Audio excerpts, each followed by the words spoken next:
subjects. Any subject. Who are you? Okay, who am I? Yeah.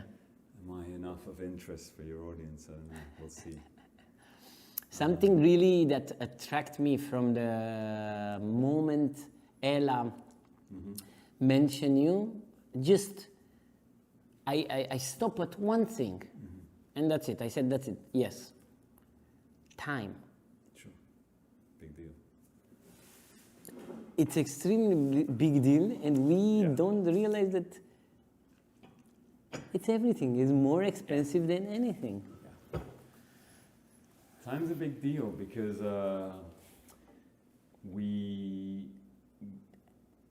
we're not aware that time is the maximum currency we have, right? When you get to be Bill Gates or you get to be Elon Musk or Bezos or whoever, you can have more money, but you don't have more time.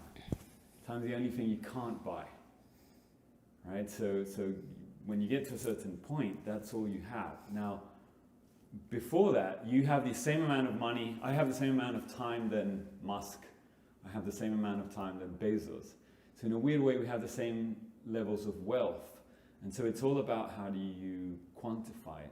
And I think in culture, we quantify it wrongly. People are always thinking of the immediacy of time. What am I doing now, the next 15 minutes, the next half an hour? And they're measuring things based on the immediacy of time, as opposed to maybe let's measure according to our entire lifespan. Yeah. I believe in being aware of the entire lifespan and measuring everything from that macro angle. I think when you do that, you suddenly have clarity for a lot of things. So for example, as an artist, I work in a variety of different types of mediums. It's not good for me. It's not good for my brand. It would be easier if for my brand I just did stupid birds. And then I would just be the bird guy. And as the bird guy, I would have a space in the history of art as the bird guy. Yeah, but look, that's terrible, right? Because if you see it at a macro within time, that's just not good enough.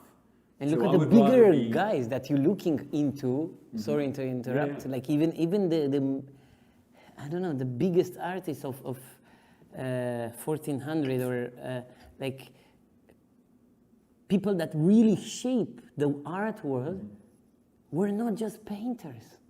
Of course. We're so multidisciplinary from so many reasons, and now, unfortunately, the society, family, school, it's pushing us to specialize instead of really go range. Like, you know the book Range, which changed my life. I really love it. Yeah, but I mean, having range is very difficult. It's like practicing decathlon as an athlete.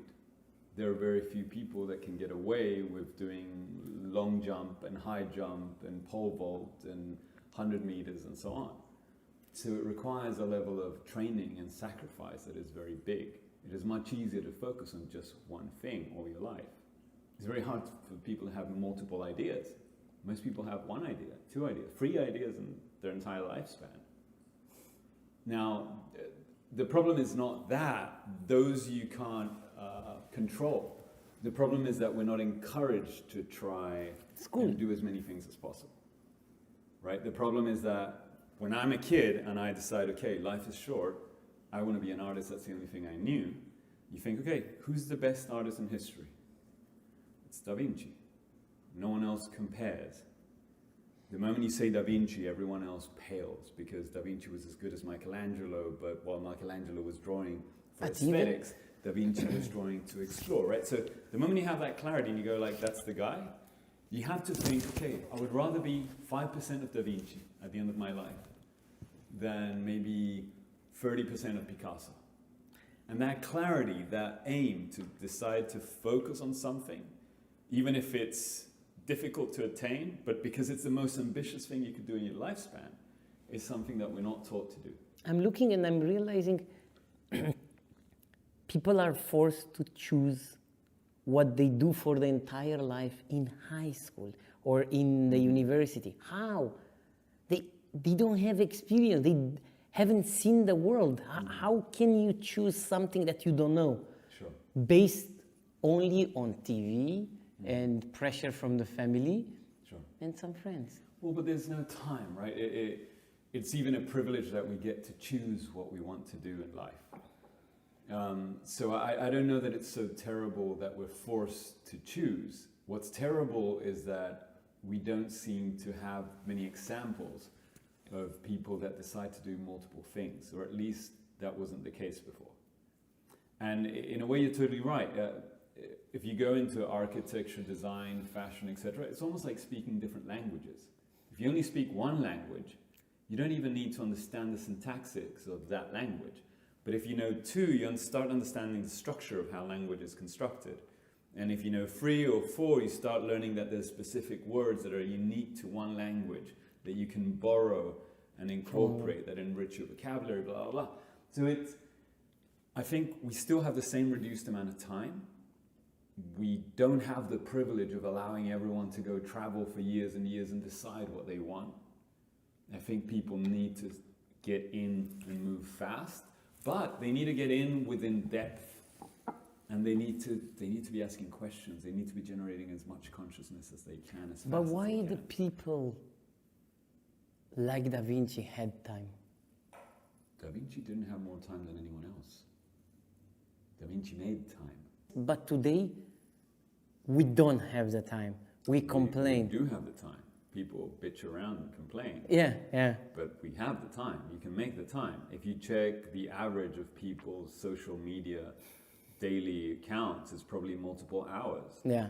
So if every person just started using 2 or 3 hours that they're using on social media multiplied by 7, you've got 20 hours. That's an extra full fucking day that you could be doing something with your life.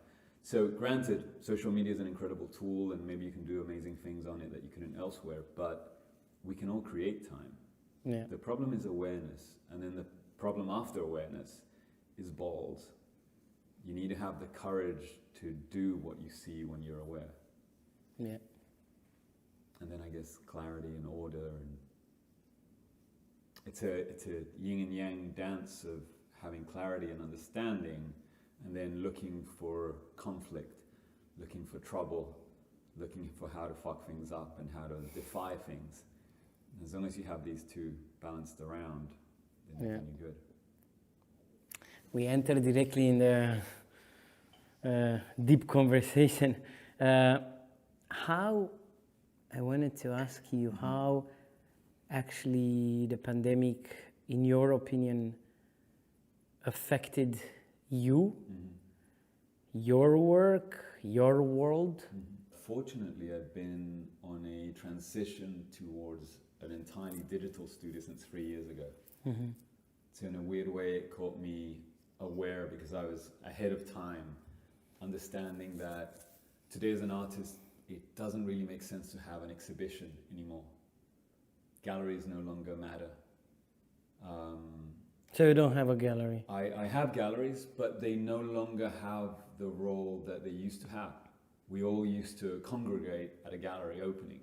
People would take a car or a subway and take half an hour to go to an opening. They would spend a half an hour in.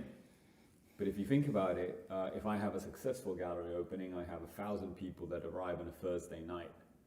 And then maybe say another 5,000 people go see the show during the rest of the month. 10,000, that's it. Yeah. You do one post on Instagram and you can get the same amount of people from a completely international market. And do you think it's good or bad? To what degree does it change? I think it's good. I think anything that helps democratize access to art is great. I think the idea that the gatekeepers that used to decide what gets to be shown before start to be shaken up a little is important. And it forces the systems to change. It forces the galleries to change. It forces us to change our relationship, to find better ways to work together. Do you think they will change, honestly? Like the mammoth, the corporation of galleries and... Well, if they don't change, they die. It's that simple, right? Because I've been working in the NFT, AR... Was the next question. For quite a while, right? Okay. And it's growing. There's 200,000 collectors already. In this year alone, there's been 3 billion spent on digital NFT arts.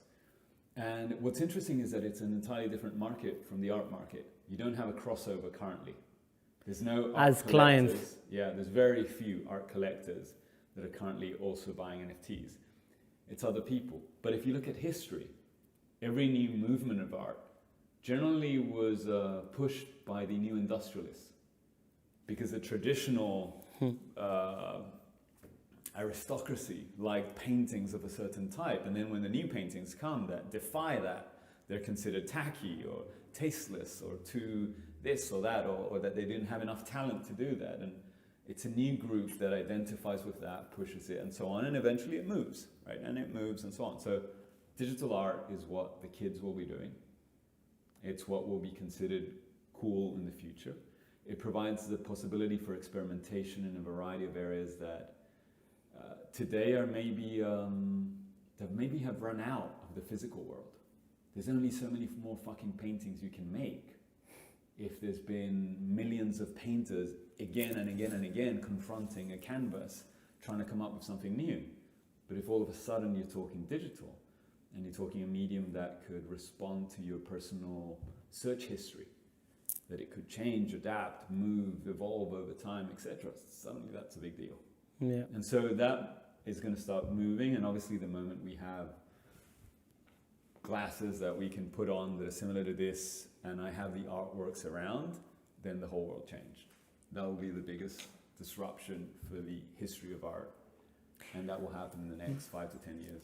But that fast. Yeah.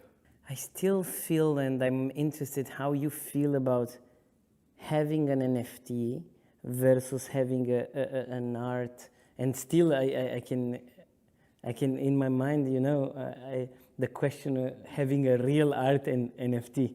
Imagine. So I'm interested how you feel about it. I'm curious how you decided to, or did you put equal between the two formats? Medium? Obviously, right now, you're right. We can't experience a digital artwork in the same manner that we can experience a physical one. But if I put my AirPods on, I'm going to have my ears augmented, and I will hear, almost with the same clarity, a piece of music as if the band was playing right here. That's already a reality that we give for granted. We don't even think about it. My reality has been Changed. tweaked, personalized for myself as I walk down the street. Now imagine if instead of that, it's on my eyes. And now my reality has changed. Not only that, I could have a zone. So you guys just entered my reality, and your glasses would immediately showcase all of my collection. Why does it need to physically exist? Why do we need to contaminate? Why do we need to ship, insure, storage, transport, etc., etc., etc., just so you can have an experience? Not only that, what's more important, the entire thing is going to change. And that's something I'm very interested in, because right now, it's the entire art world is compressed and contained, and most of what has come out is mediocre at very best over the past few decades. There aren't real changes. This is made by our engineers, right? Our